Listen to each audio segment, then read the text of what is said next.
ఒకప్పుడు వేసవి అంటే ఏప్రిల్ మే నెలల్లో కొన్ని వారాల పాటు ఎండలు మండటం సహజం. కానీ 2026లో హైదరాబాద్ ప్రజలు ఎదుర్కొన్న పరిస్థితి మాత్రం అందుకు పూర్తిగా భిన్నంగా ఉంది. ఈసారి నగరంపై సూర్యుడు కరుణ చూపలేదనే చెప్పాలి. ఉదయం మొదలైన వేడి అర్ధరాత్రి దాటినా తగ్గకపోవడంతో లక్షలాది మంది నిద్రలేని రాత్రులు గడిపారు. పగటిపూట రోడ్లపై అడుగు పెట్టడం కష్టమైతే రాత్రి వేళల్లోనూ ఉక్కపోత నుంచి ఉపశమనం దొరకలేదు. ఈ ఏడాది ఏప్రిల్ 1 నుంచి జూన్ 1 వరకు హైదరాబాద్లో 40 డిగ్రీల సెల్సియస్కు పైగా ఉష్ణోగ్రతలు నమోదైన రోజులు ఏకంగా 47. గతంలో అత్యంత తీవ్రమైన వేసవిగా గుర్తింపు పొందిన 2015లో కూడా ఈ సంఖ్య 42 రోజులు మాత్రమే. అంటే 10 ఏళ్ల క్రితం నమోదైన రికార్డును 2026 అధిగమించింది. మరోవైపు 2021లో కేవలం 3 రోజులు మాత్రమే 40 డిగ్రీల మార్కును దాటడం పరిస్థితులు ఎంత వేగంగా మారుతున్నాయో తెలియచేస్తోంది. ఈసారి అసలు ఆందోళన కలిగించిన అంశం కేవలం ఉష్ణోగ్రతలు మాత్రమే కాదు, ఆ వేడి నిరంతరాయంగా కొనసాగడమే. సాధారణంగా హీట్ వేవ్ కొన్ని రోజులు ఉండి తగ్గిపోతుంది.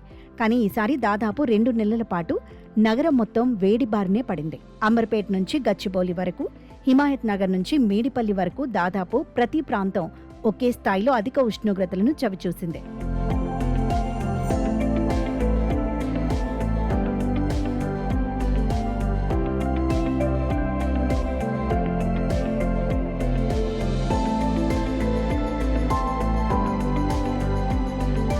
నిపుణులు దీనికి ప్రధాన కారణంగా అర్బన్ హీట్ ఐలాండ్ ప్రభావాన్ని చూపిస్తున్నారు. నగరం వేగంగా విస్తరిస్తుండటంతో సహజ వాతావరణ సమతుల్యత దెబ్బతింటోందని చెబుతున్నారు.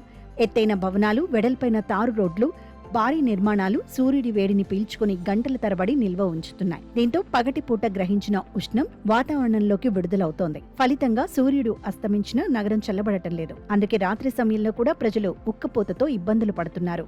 ఇంకో ఆసక్తికరమైన విషయం ఏమిటంటే, వేడిని తట్టుకునేందుకు ఎక్కువ మంది ఉపయోగిస్తున్న ఎయిర్ కండిషనర్లు కూడా సమస్యను మరింత పెంచుతున్నాయి. ఇళ్లల్లోని వేడిని బయటకు పంపే క్రమంలో అవి నగర వాతావరణంలో అదనపు ఉష్ణాన్ని కలుపుతున్నాయి. దీంతో బయట ఉష్ణోగ్రతలు మరింత పెరిగే పరిస్థితి ఏర్పడుతోంది. పర్యావరణ నిపుణుల అభిప్రాయం ప్రకారం హైదరాబాద్లో చెరువులు, సరస్సులు, పచ్చని ప్రదేశాలు వేగంగా తగ్గిపోవడం కూడా పరిస్థితిని మరింత దిగజార్చింది. నీటి వనరులు సహజ శీతలీకరణ కేంద్రాలుగా పనిచేస్తాయి. కానీ పట్టణ విస్తరణలో భాగంగా వాటి విస్తీర్ణం క్రమంగా కుంచుకుపోవడంతో నగరం తన సహజ చల్లదనాన్ని కోల్పోతోంది. 2026 వేసవి కేవలం ఒక సీజన్ కథ కాదు.